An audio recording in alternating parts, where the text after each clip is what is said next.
Hey, how's it going, guys? Welcome back to my YouTube channel. My name is Georgiman and I'm your friendly neighborhood anime and manga fan. I love all things anime and all things manga. And I'm here today to talk about Code Geass, Roze of the Recapture, episode 10. So, what did I think about this week's episode? I'm just going to be straight up with you guys. This week's episode was mind-blowing. I thought it was very shocking. I did not predict that twist towards the end involving Norland. I had seen people, speculating something about Norland's identity, but I had never seen somebody actually get it right, at least from the online discourse I've seen.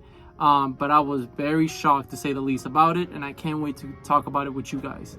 Now, before I go any further with this week's episode, I just want to give you guys a quick reminder to make sure to subscribe to my YouTube channel so you guys can be up to date with all my Code Geass, as well as all my anime and manga content that I'll be providing in this channel.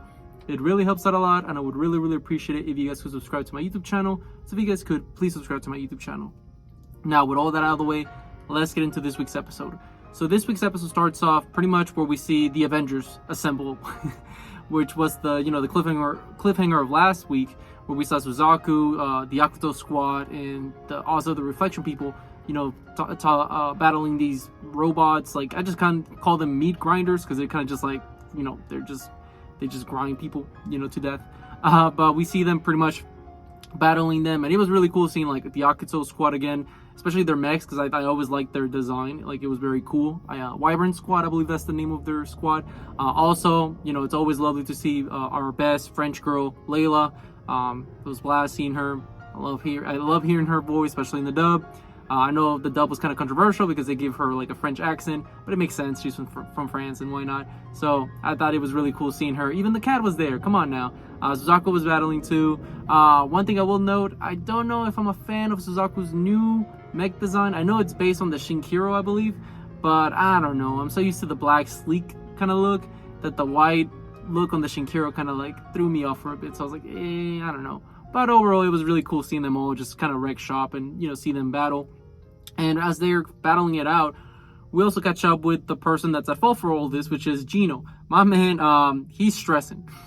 He's the Navy guy. This was his one job, and he's kind of like failed at it. So now he's like, you know what? Send everybody, retired, military, whatever you can. Send anybody that can drive a nightmare frame, and we'll go into battle. And we see that, because they were like, oh, well, it's going to be like a diplomatic thing. Like, you can't just go and march an army like that. It's like, no, we'll say it's like a disaster. That's why we'll be able to, unleash our military force. It's like, okay, that makes sense. I mean, it is a catastrophic event. So, yeah, I'll give you that. And then we also see, like, Lady Nora. She's actually helping out, like, the UN place that she was doing the meeting with. Because, some robots infiltrated last week's episode. And we see that she's joining them. And, I always thought Nara was a cool character. I didn't think she was evil per se. She was probably just swayed by Norland's ideals and all that. But I never thought she was a bad person per se. But yeah, so she's helping them out. She's helping the Black Knights.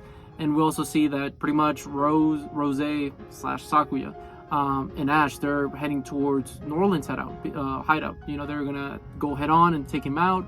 And you see their mechs fuse again, and they flying off.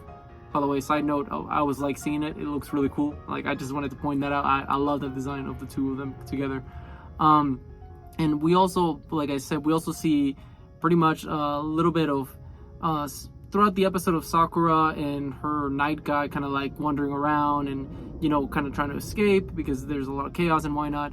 And as they're leaving, we should see that pretty much the chaos that's been ensuing everywhere, which is pretty much the cafe that Sakuya used to work at. It's being attacked by those droid robots things, but thankfully, the resistance is there. Haruka and the rest of the crew shows up, saves them in the naked time. They take the robot meat grinder thing out, and Haruka notes, like, dang, like, there's a bunch of these all over the world. Like, this is insane. Like, what's the plan? And we see pretty much that Norland, throughout the episode, he had also at the beginning of the episode, you see him like with the guy that has been making like the robots and all that, one of his Knight of the Realm. He just kills him. He's like, I don't have no use for you, and he just wipes him out. So we don't know what Norland's idea is or what his game plan is, and that's something I'm very curious to see going forward, because even in this episode, he doesn't really mention it, which I'll talk about it once we get to the big reveal towards the end. But continuing, we see that pretty much that eventually, Sakuya and Ash, they make it through and they go to Norland's hideout. And when they do, the first thing they see is pretty much Arnold, the guy that's like a knockoff Orange from the original series, you know, the cyborg guy.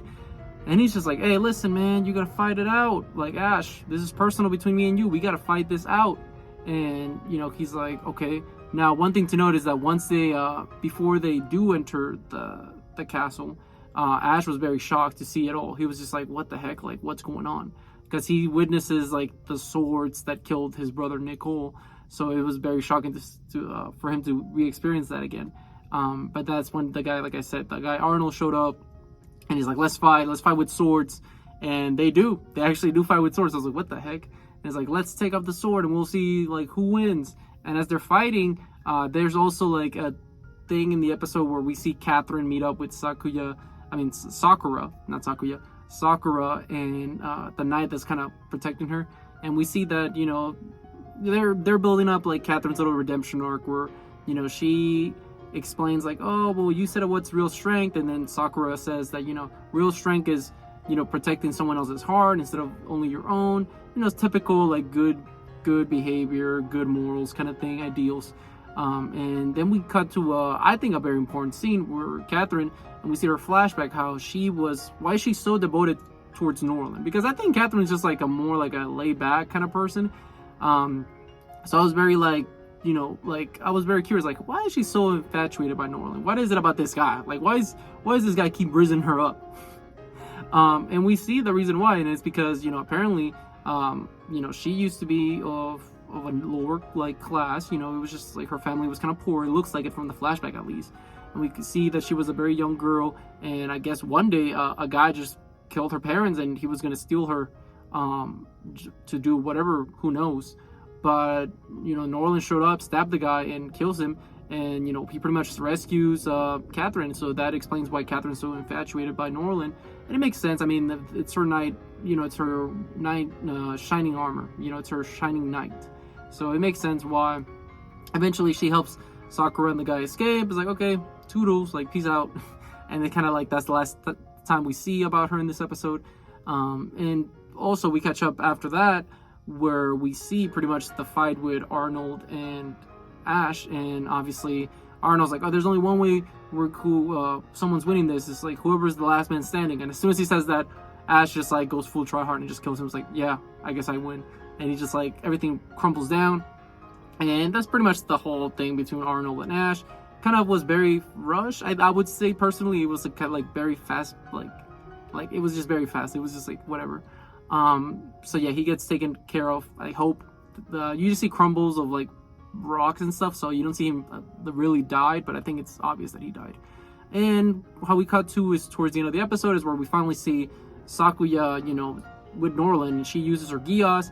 It's like, I command you to obey me, and Norland has like a force field barrier thing, and he's like, and then she starts shooting at him. It's like, yeah, I took countermeasurements for your Geass. And she's like, who are you? And this is where we get the huge reveal where Norland takes off his mask, and Sakuya's like, grandfather? And yeah, so this is the thing. Apparently, Norland is a clone of Charles B. Britannia, the previous emperor. And from my understanding in the episode, how they explain it is that he was supposed to be a vessel to carry on Charles's thoughts in case he started to get too old, to continue on Charles's plan, I guess. Now, this brings up a lot of questions. Like, I was like, okay, so he was a knight of the realm, and nobody questioned it. I mean, he was always wearing the mask, but I was just like, man, I don't know. Kind of seems very sketchy. Plus, the cloning thing, I was like, what? Very out of nowhere. So, I don't know how to feel about that just yet. But how the episode ends is pretty much he gets on the mech, and he's like, yeah, I'm gonna, like, wipe out humanity. He doesn't really explain why. I don't know if he ever will. He just kind of seems like a very, like, twirly mustache kind of villain so far. So, very disappointing in that. But yeah, with all that being said, what did you guys think about this week's episode? Did you guys love it? Did you guys hate it? Did you guys thought it was alright? Whatever you guys thought, let me know in the comment section down below. I'm very curious to see your guys' thoughts about this, because I'm very conflicted myself. Also, don't forget to like, comment, subscribe to my YouTube channel for more Code Geass, as well as more anime and manga content in the near future. But yeah, with all that being said, I hope you guys have a great rest of your day. Bye bye.